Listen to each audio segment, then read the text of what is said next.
David Menzies for Rebel News here in Vaughan, Ontario. And folks, I'm standing on the very street where earlier today, in the wee hours of the morning, around 4 a.m. to be precise, there was an attempted car theft. Now, reporting on car thievery in the GTA these days, unfortunately, that's about as newsworthy as reporting that there is salt water in the Pacific Ocean. But there were a couple of things that stand out about this particular incident. First of all, the car that four individuals tried to steal, and it's still in the driveway, was a Lamborghini. So certainly a very high ticket item indeed. The second thing that stands out about this case, folks, is that as the 911 call was being made, you could hear gunshots in the background. Presumably those gunshots were coming from a long gun that was owned by the owner of the Lamborghini. Now, in the aftermath of this incident, here's what I can tell you.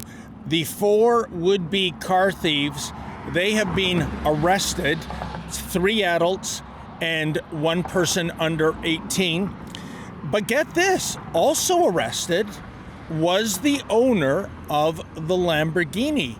And he faces 2 charges, namely discharging a firearm and possession of a weapon for a dangerous purpose. We don't have his name yet. All we know is the suspect is a male and 35 years old. So I guess in the final analysis, folks, I'll pose this question to you. Should the owner of the car have been charged or not? I mean, I understand both sides of the story. This was not a home invasion. We don't know if the 4 suspected car thieves even had weapons themselves. My take on a home invasion, someone comes into your residence, there's nowhere to run to. That is the finish line. And if you use force, even lethal force, I have no problem with that. However, this was a property crime or an attempted property crime. What if, for example, this fellow was not such a good shot?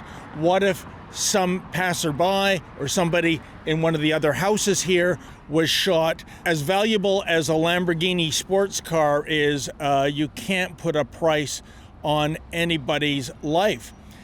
I'll add a third factor to this argument. I understand the frustration. I get it why somebody who works presumably very hard to buy some of the creature comforts in life, like a Lamborghini, doesn't want to have that taken away from him by a bunch of thugs. I totally understand the frustration of people who obey the law, work really hard, only to have their stuff stolen.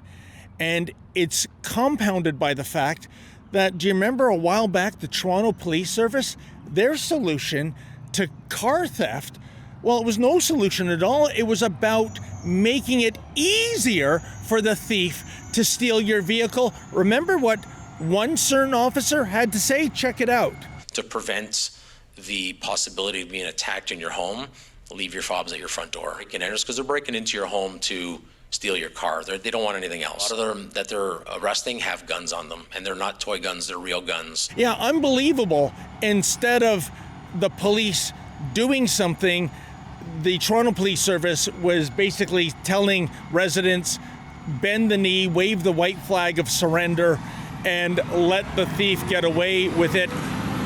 I don't think that is an acceptable solution. So once again, I'll pose the question to you. Did the homeowner, did the owner of the Lamborghini deserve to have those 2 weapons charges laid against him? Or if you were the police, would you have let him skate on this? Please leave a comment. I really want to know what you have to say on this matter.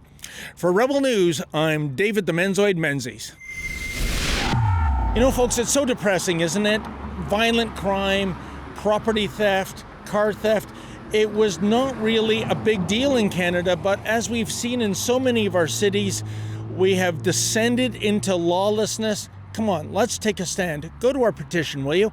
Go to fixourcities.com, fixourcities.com, sign the petition, and if you can, please make a donation so that Rebel News can continue to bring you the other side of the story.